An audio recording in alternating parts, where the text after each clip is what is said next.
This,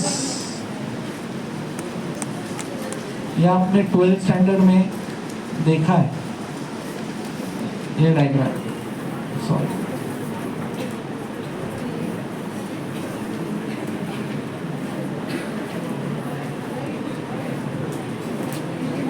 देखा है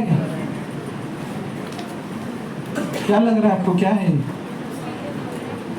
कोई खड़ा है मोटा आदमी है ऐसा हाथ करके हाँ, ब्रेनस्टेम है, brainstem, brainstem.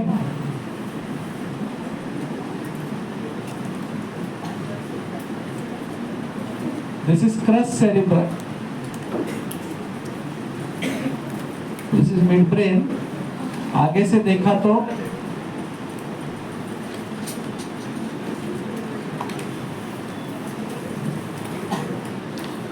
finally you have found your crush here, crus cerebri, दो इधर, one is called, single is called crura।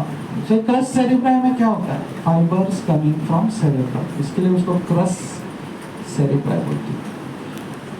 जो सेरेब्रल कॉर्टेक्स से जो लंबे लंबे फाइबर्स, कॉर्टिको स्पाइनल ट्रैक निकलता है जो स्पाइनल कॉर्ड पे जाके हमारी बॉडी के सारे मूवमेंट्स को कंट्रोल करता है, वो इसमें से जाता है, क्रस सेरेब्रम। इसी ब्रेनस्टेम को हम जब पीछे से देखते हैं तो इट लुक्स लाइक दिस। आपने ये नाम भी सुना रहेगा, कॉर्पोरा क्वाड्रिजेमिना, जमेना लेकिन जमना चाहिए क्या, कॉर्पोरा क्वाड्रिजेमिना।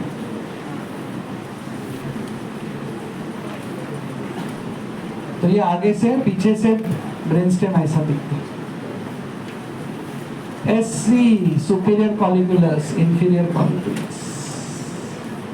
ये corpora quadrigemina is made up of 2 superior colliculi and 2 inferior colliculi. Superior colliculus is concerned with visual reflexes.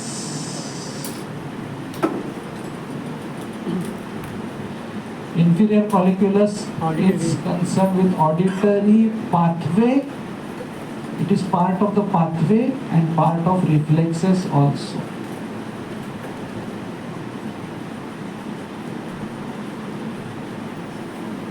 Part of pathway and part of reflexes. Superior colliculus is not a part of visual pathway.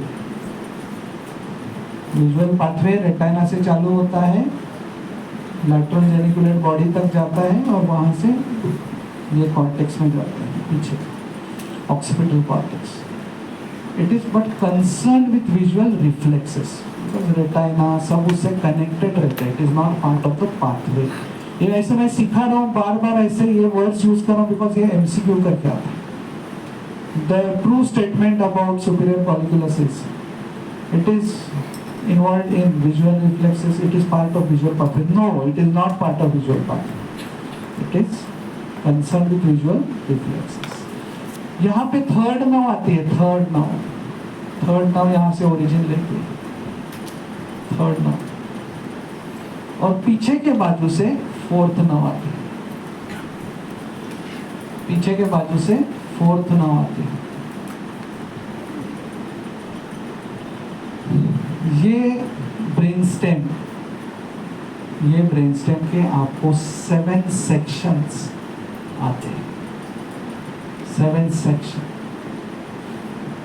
पहला section आता है section at the level of superior colliculus, और दूसरा आता है at the level of inferior colliculus.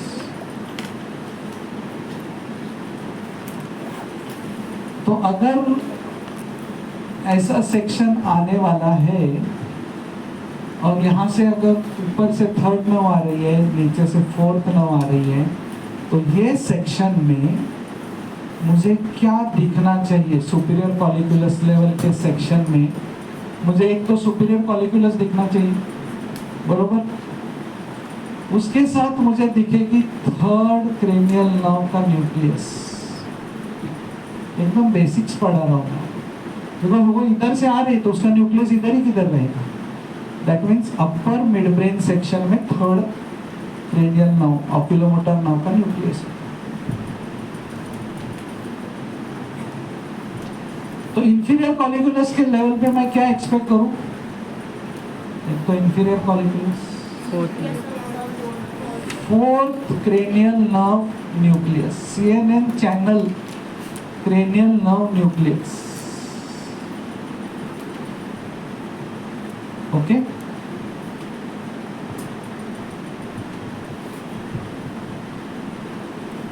दोनों level पे मुझे एक और फिफ्थ नर्व का एक न्यूक्लियस दिखेगा जिसका नाम है mesencephalic nucleus of trigeminal. Mesencephalic, midbrain is also called as mesencephalon. Mesencephalic nucleus of midbrain of the trigeminal, mesencephalic nucleus of trigeminal। क्या है ये mesencephalic nucleus? This is for the proprioception of head face neck muscles, head face का proprioception। trigeminal nerve जो है, she is our mother for head face neck, सब लेती है proprioception, sensory, everything। so head face neck के muscles का proprioception goes to mesencephalic nucleus। यहाँ पे और एक ये होता है,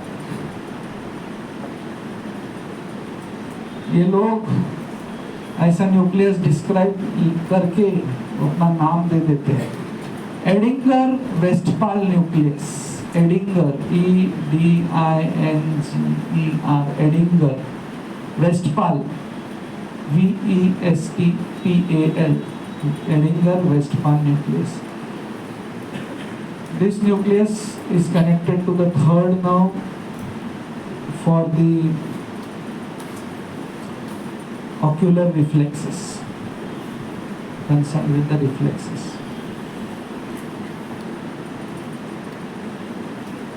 Okay?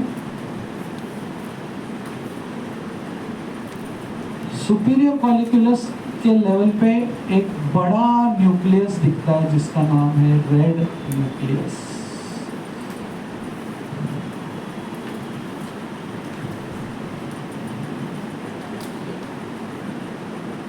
ये सब आपके लाइफ में नया नया आ रहा है अभी चीज, जो आप इनिशियली जब मैं आपको primary cartilaginous, secondary cartilaginous joint सिखाता था तो आप लोग मेरे को जो एटीट्यूड दिखाते थे ना, ये तो मैं 12th स्टैंडर्ड वाला सिखा रहे हैं हम लोग को। न्यूरो एनाटॉमी, रेड न्यूक्लियस से चालू होता है rubrospinal tract. Rubrospinal tract,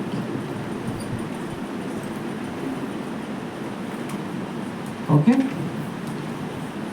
just पूछो सर को लैपटॉप चाहिए क्या? अगर चाहिए तो अरेंज करो, नहीं चाहिए तो 5 मिनट में sir can open this door. So this is how things are arrange. तो फिफ्थ नर्व यहां से ओरिजिन लेती है, बरोबर। तो जब अपर पॉन्स का सेक्शन होगा ना, उसमें मुझे फिफ्थ क्रेनियल नर्व के न्यूक्लियस दिखेंगे, अपर पॉन्स के सेक्शन। और यहाँ पे पिरामिड, उसके बाजू में ऑलिव, और यहाँ पे 6, 7, 8, 6, 7, 8। तो लोअर पॉन्स में मुझे दिखेंगे 6, 7, 8 के cranial nerve nucleus, lower pons के सेक्शन। बेसिकली हमको आगे से देखना है कि कहाँ से क्रेनियल नर्व ओरिजिन ले गई। ओए इकडे माझ्याकडे बघ, कुठे गेलास तू? ओके।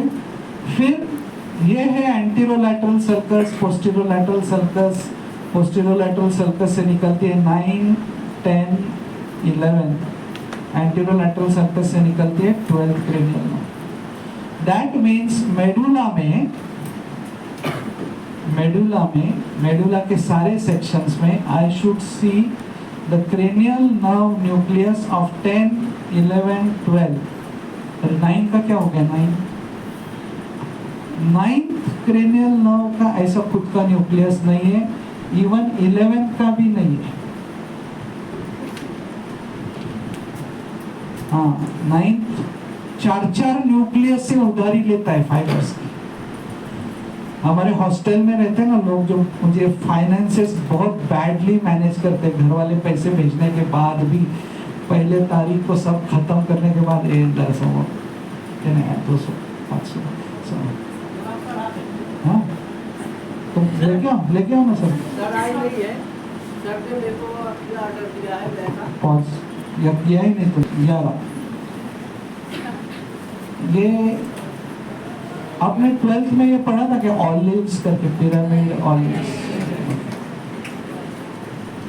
तो मेडुला के एंटीरियरली पिरामिड और ऑलिव्स होते हैं।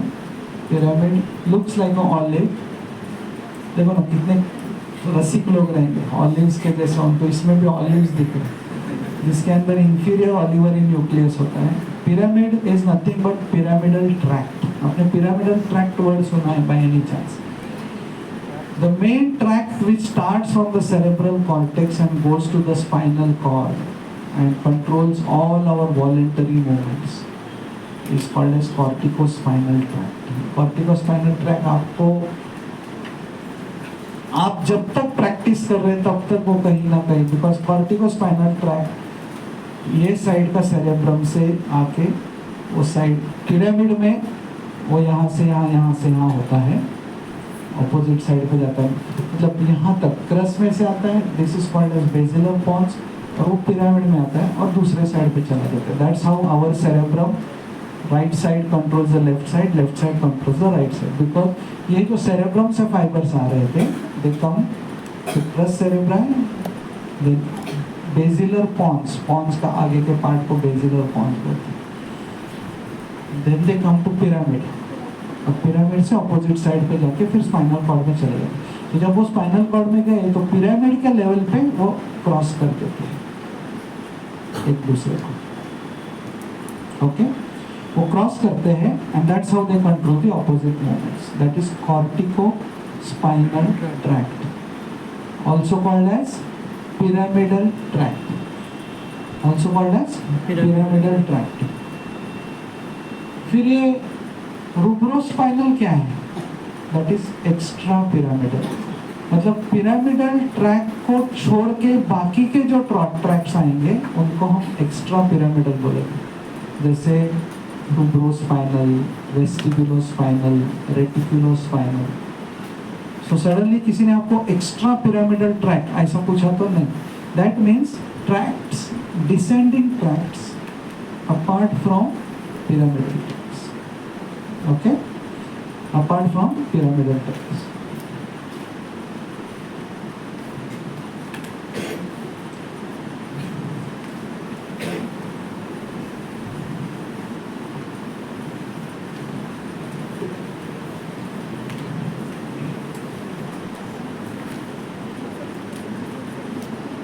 So understand here,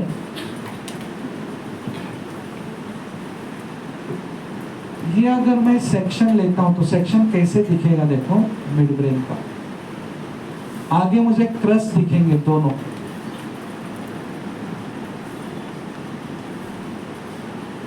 बर्म्यूडा निकालना है वो, खाली बर्म्यूडा, ये क्रस आगे दिखेगा, हाँ,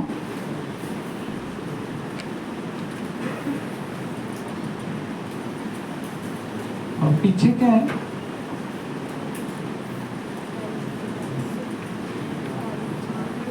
सुपीरियर कॉलिक्यूल, बरोबर, पीछे क्या है? सुपीरियर कॉलिक्यूलस, और आगे क्या है? ये क्या है? बरोबर ना? अगर मैं हॉरिजॉन्टल सेक्शन लेता हूं तो आगे मिड ब्रेन ऐसा है, क्रस सेरेब्रम, और पीछे ऐसा है, या ना? मला मिळाला निरोप, हां, बहुत स्पॉट्स। सेक्शन अगर मैं इंफीरियर कॉलिकुलस के लेवल पे लेता हूँ,